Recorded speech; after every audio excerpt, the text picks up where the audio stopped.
Olá, está no ar mais uma edição do Link CNJ.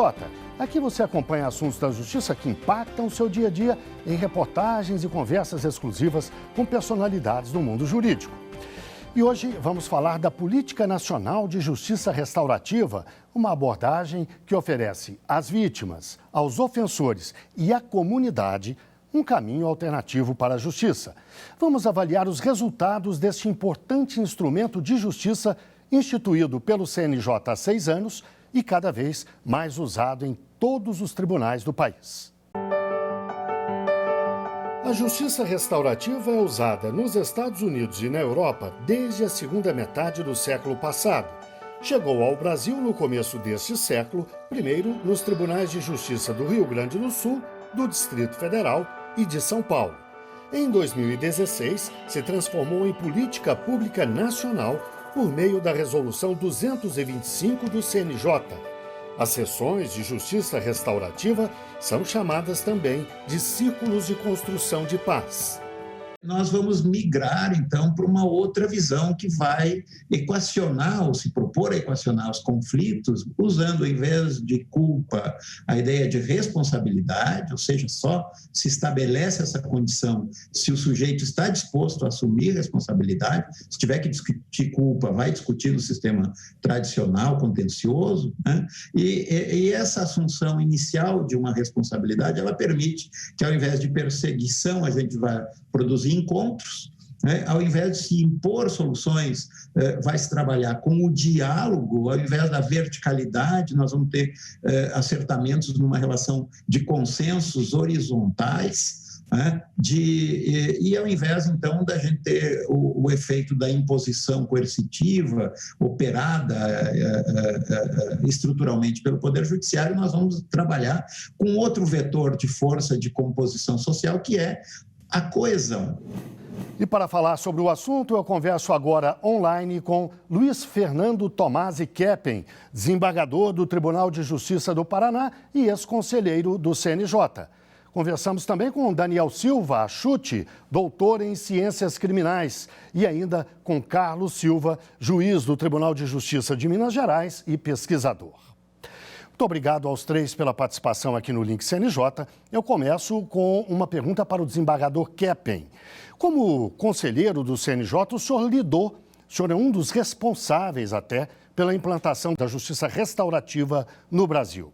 Por que trazer esse conceito que, a princípio, é um conceito muito usado em países de língua inglesa, na medida em que há uma certa diferença entre a nossa tradição jurídica e a tradição jurídica desses países? Por que importar esse conceito? Ele se adaptou bem aqui? Deu certo? Se nós entendemos que o sistema tradicional de justiça que nós temos aqui em relação especialmente à justiça criminal é um modelo que está dando certo, que está recuperando as pessoas que cometem delitos, então nós deveríamos continuar com ele. Agora, se nós entendemos que o nosso modelo tem deficiências e essas deficiências elas aparecem, é óbvio que nós teríamos que pensar em algumas alternativas. E dentre essas alternativas que o mundo desenvolveu, uma das respostas mais eficientes e mais que dá um resultado extraordinário é exatamente os conceitos e os métodos que envolvem a chamada justiça restaurativa, que é um movimento que começa, como você bem colocou, fora do Brasil, Canadá, Nova Zelândia, Estados Unidos, entre outros países, mas que tem uma aderência muito grande à nossa realidade. De modo que o Conselho Nacional de Justiça ele abraça essa ideia, e ele, desde 2016, nós temos um marco legislativo aqui, que estamos comemorando 6 anos da edição da Resolução 225, uma política responsável de justiça restaurativa no Brasil. Política essa que tem pilares muito bem definidos, quer dizer, implantação de projetos, projeto pedagógico mínimo orientador, ações interinstitucionais com os outros setores organizados da sociedade, espaços qualificados para que as práticas se realizem e, sobretudo, também a avaliação para que a gente possa ter a crítica da sociedade em relação à atuação desses projetos. Doutor Daniel, como doutor em ciências criminais, acho que o senhor é a pessoa ideal, talvez, para nos responder a questão. A justiça restaurativa se aplica à justiça criminal de uma forma ampla? Por exemplo, um assassinato, um crime gravíssimo, ele pode ser objeto da justiça restaurativa ou não? Isso é para ser tratado na letra fria da lei e ponto. A resposta é sim. É curioso, inclusive, que esse tipo de dúvida só nos surge porque nós temos o hábito de associar o fato de que, para determinados delitos, apenas a prisão é o caminho natural para respondê-los, né? Bom, fomos educados dessa forma. Nunca nos ensinaram outra maneira de pensar esse assunto. E digamos que a justiça restaurativa oferece justamente essa outra possibilidade, a possibilidade de que as pessoas envolvidas no conflito, como disse o desembargador Keppen, tenham autonomia, né, dentro de determinados parâmetros, obviamente, local seguro, a partir, né, do acompanhamento de pessoas especializadas na condução desses encontros, possam deliberar sobre qual é a melhor maneira de lidar com esse caso. E, por incrível que pareça, as pesquisas estão a indicar que quanto mais graves os delitos, melhores tendem a ser os resultados dos encontros restaurativos. Doutor Carlos, ainda sobre essa questão da amplitude da justiça restaurativa, como juiz, o senhor lidou com a justiça restaurativa no âmbito da infância e da juventude. E depois, como pesquisador, lida ainda, me parece, principalmente na área de meio ambiente. O senhor acha que, então, concorda com o doutor Daniel que a amplitude é grande? Qualquer tema poderia ser objeto. O impacto que a filosofia da justiça restaurativa vai produzir na epistemologia do direito penal é hoje algo que está sendo muito conversado e nós temos vários exemplos práticos de aplicação da justiça restaurativa em casos gravíssimos, cujos resultados muitas vezes dão muito mais satisfação ao jurisdicionado, são considerados muito mais técnicos pelos operadores do direito do que a aplicação de teorias da pena que foram boladas no passado, mas que estão com a gente até hoje, porque os equipamentos cognitivos do direito penal precisam ser criticados para que eles possam, de uma maneira ou outra, dar mais satisfação para a sociedade. Doutor Keppen, o doutor Carlos se referiu à questão do comportamento humano. Isso me ocorre sobre uma questão que eu li há poucos dias, uma certa diferença entre o conceito de justiça restaurativa e o conceito de constelação, por exemplo. São coisas diferentes, não se confundem, até onde eu sei. Eu gostaria que o senhor nos explicasse exatamente o que cada um significa e as diferenças entre eles. Essas técnicas de constelações sistêmicas ou constelações familiares, que têm uma origem europeia, são procedimentos mais terapêuticos e que partem de crenças que se distanciam da justiça restaurativa. Os processos restaurativos, eles valorizam, sobretudo, a posição da vítima.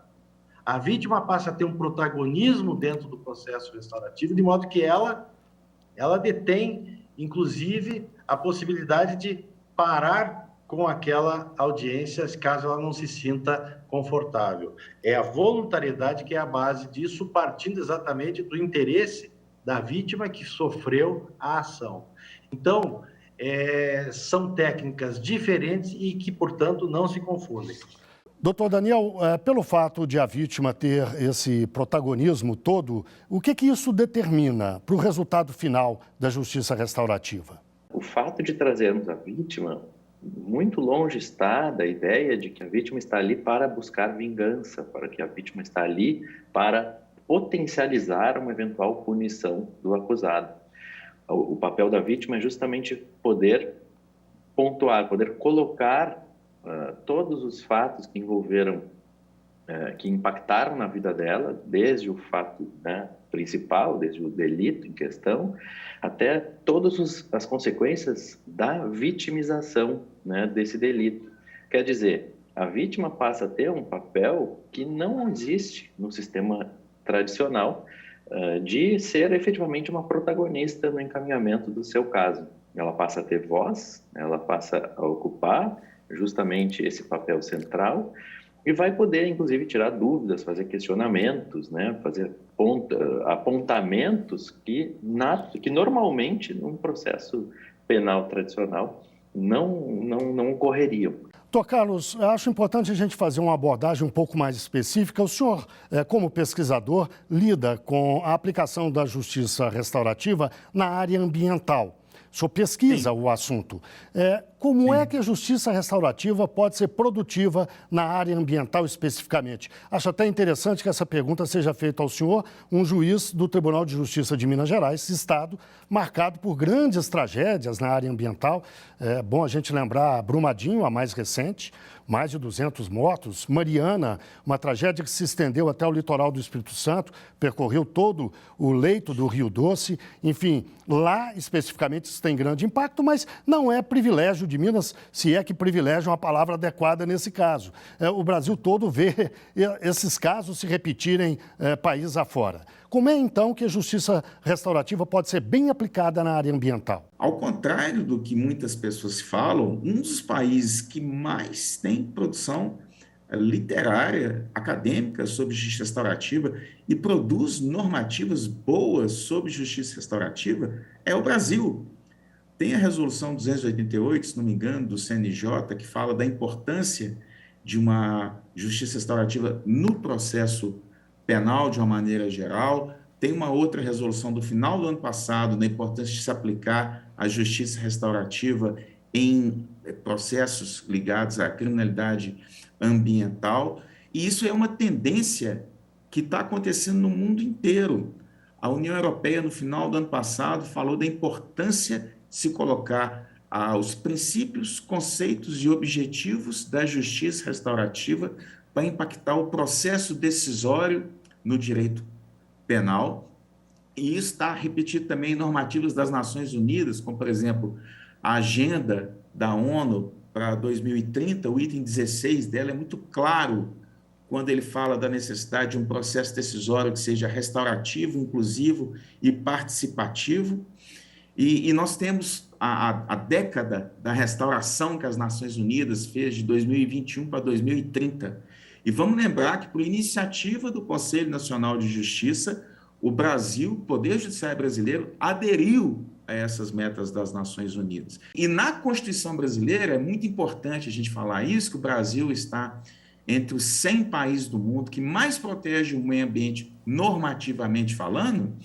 Você tem lá o conceito de restaurar aplicando metodologias ligadas ao direito administrativo, civil, sem prejuízos das sanções penais cabíveis.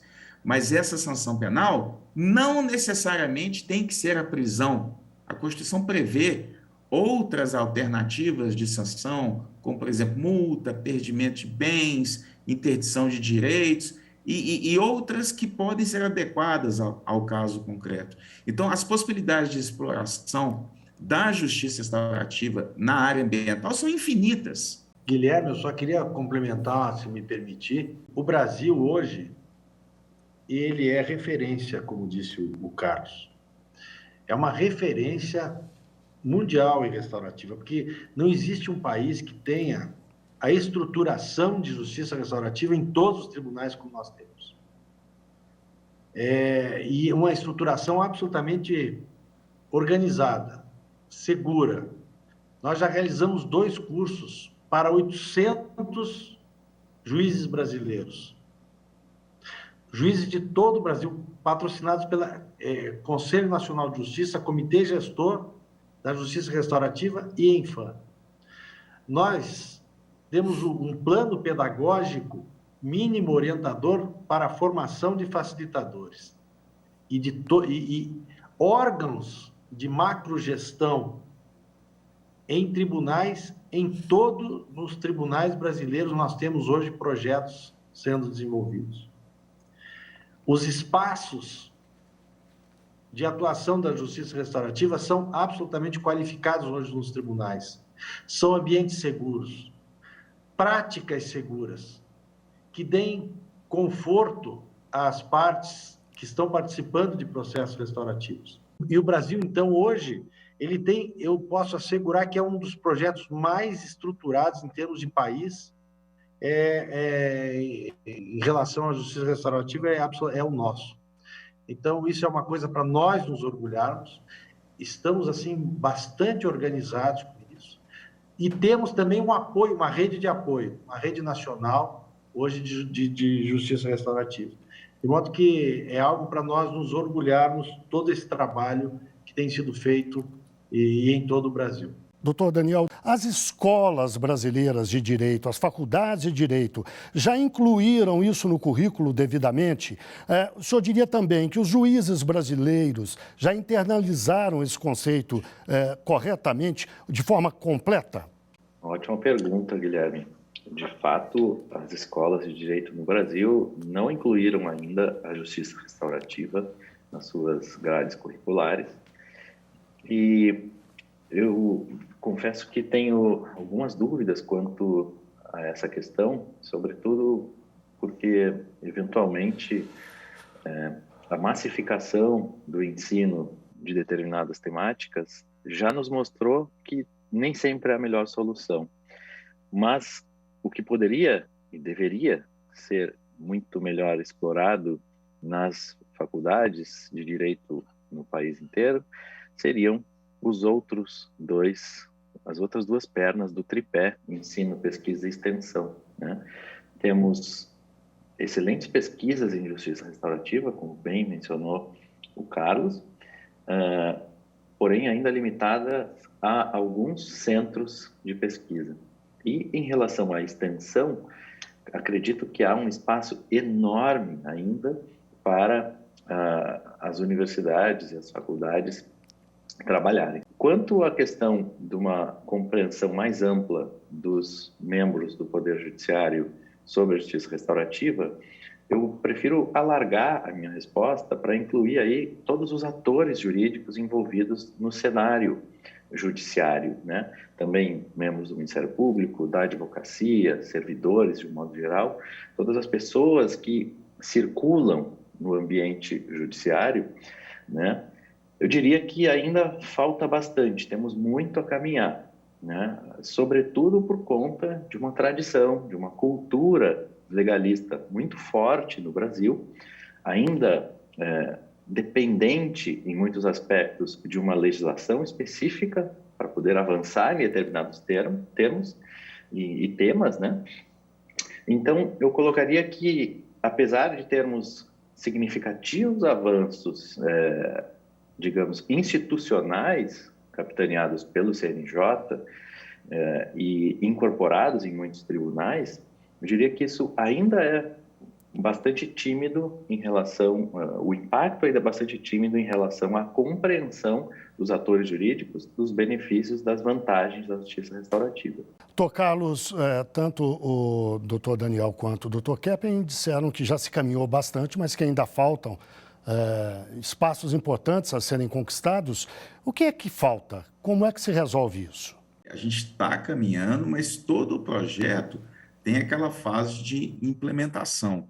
O que eu acho, principalmente, é incitar esses debates. Eu acho que falta uma maior interlocução entre o judiciário e a academia, não é? Talvez eu fale isso porque eu tive experiência, né, como juiz que atuou na infância e juventude, conheci a justiça restaurativa à época que trabalhei na justiça da infância e juventude e estou percebendo que ela está se expandindo para outras áreas. Mas o que eu acho extremamente importante é que a gente tem que entender que a justiça restaurativa, né, talvez uma das maiores inovações da criminologia e do direito penal do último século, ela não pode ficar confinada apenas a práticas ou alternativas penais. Essas são muito importantes, mas eu acho que é extremamente importante, como disse o desembargador Luiz Keppen e o professor Daniel, que a gente tenha um conhecimento bem amplo sobre esse assunto, vendo aonde que pode ser aplicado no caso concreto, o que pode ser feito. Então, se você tem um juiz, um promotor e um advogado trabalhando no caso concreto, e se eles estabelecem um diálogo profissional no ambiente institucional dedicado a isso, que seja orientado pelos princípios objetivos e metas da justiça restaurativa, daí você pode produzir um raciocínio jurídico de índole restaurativa. Muito bem, muito obrigado aos três pela participação no programa. Infelizmente, nós chegamos ao fim e eu quero agradecer, portanto, a participação de Luiz Fernando Tomasi Keppen, desembargador do Tribunal de Justiça do Paraná e ex-conselheiro do CNJ.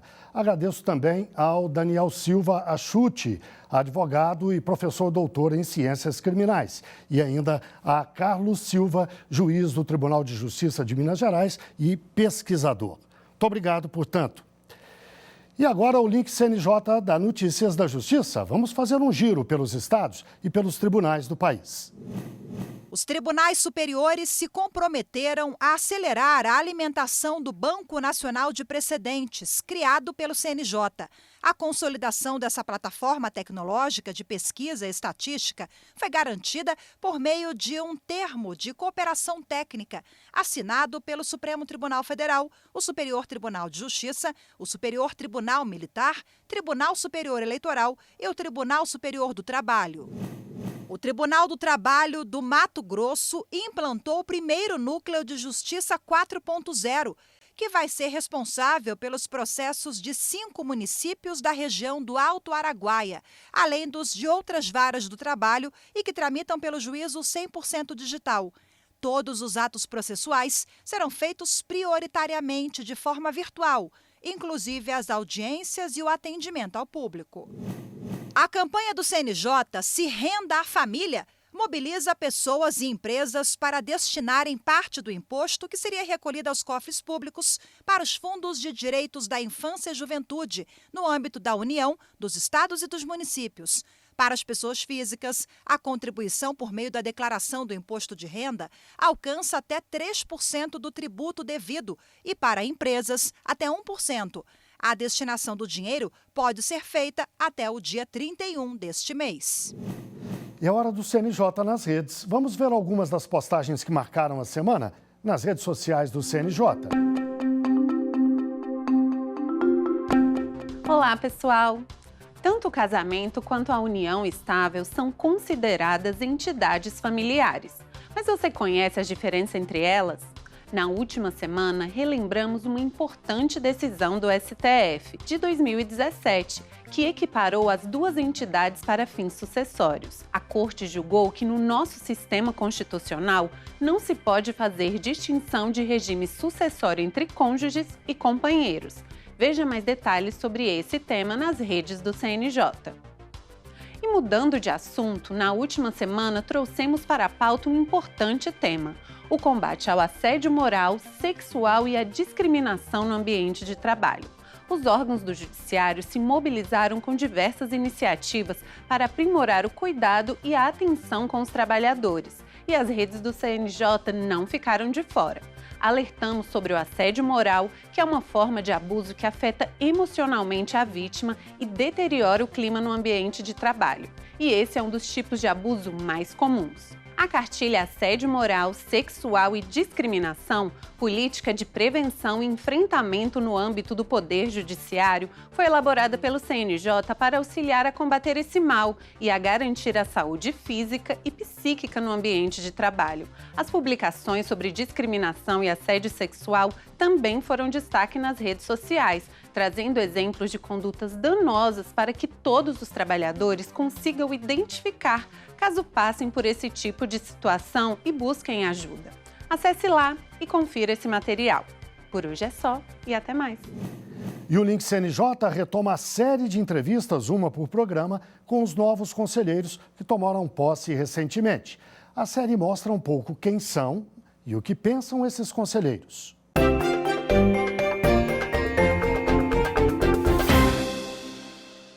O nosso entrevistado de hoje é o conselheiro Marcos Vinícius Jardim Rodrigues. Ele tomou posse no último dia 10 de maio. Cumpre o segundo mandato no CNJ como representante da advocacia brasileira. É acreano de Rio Branco e tem 46 anos. Eu fui o primeiro advogado da família, de toda a família, entre tios, primos. Eu fui o primeiro advogado, sou formado com muito orgulho pela Universidade Federal do Estado do Acre. Era essa a minha visão. Eu sempre tive facilidade com leituras, sou filho de professores de português, tanto meu pai quanto minha mãe são professores de português, aposentados. Então, sempre li muito, né? Até costumeiramente em família. Então, acho que foi um caminho natural seguir a faculdade de Direito e também a advocacia. A importância da representação dos advogados no CNJ.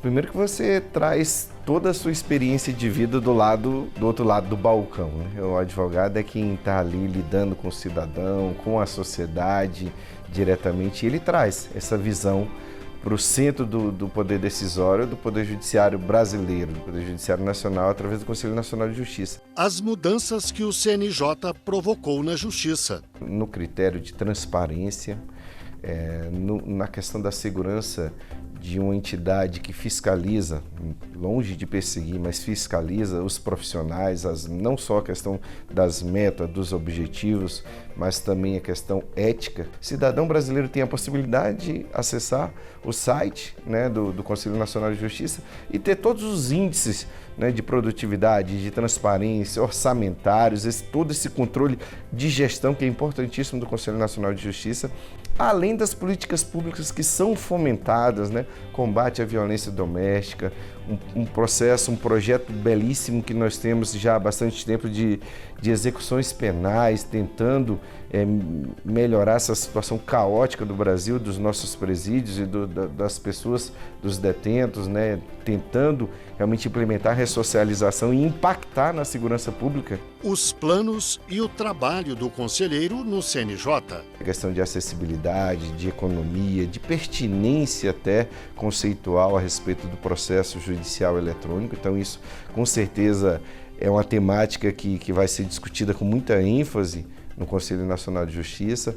Eu faço parte também da Comissão de Solução Adequada de Conflitos do Conselho Nacional de Justiça e temos alguns projetos extremamente interessantes, por exemplo, como regulamentar a lei do superendividamento. Milhões de brasileiros se enquadram na lei do superendividamento. Também faço parte do grupo de trabalho que promove estudos da Lei de Falências e Recuperações Judiciais, que foi importantíssimo no período de Covid, também possibilitou que as assembleias fossem realizadas na modalidade eletrônica. Nós estamos falando aí do direito de trabalhadores no processo de recuperação judicial. Eu pretendo continuar nesses dois eixos de trabalho, além do núcleo, né, do Conselho Nacional de Justiça, que é o plenário com os processos, muitos processos, muitas resoluções que impactam no cotidiano do Poder Judiciário brasileiro. Então, a gente tem que ter muito zelo também com essa que é a nossa função primordial aqui, que é exatamente deliberar no Conselho Pleno do Conselho Nacional de Justiça.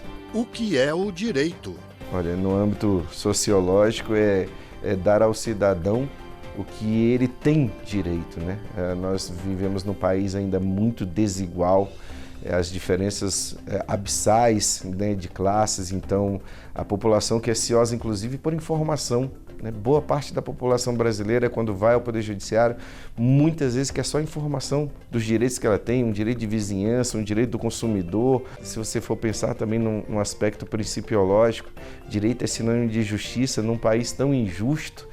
E como isso é importante, a gente, quando trabalha aqui, no fim das contas, a gente está tentando dar mais efetividade ao Poder Judiciário brasileiro e chegar lá na ponta para aquele cidadão que já é tão desvalido de estrutura, que mora no subúrbio, que precisa tanto, e você conseguir, através de um trabalho aqui do Conselho Nacional de Justiça, dar mais efetividade, realmente chegar à jurisdição, o dizer do direito para aquele cidadão é algo que nos move aqui, que nos deixa bastante entusiasmado. Praticar sempre o direito. Bem, chegamos ao fim de mais um Link CNJ. Muito obrigado a você que esteve com a gente até agora. Até o próximo programa.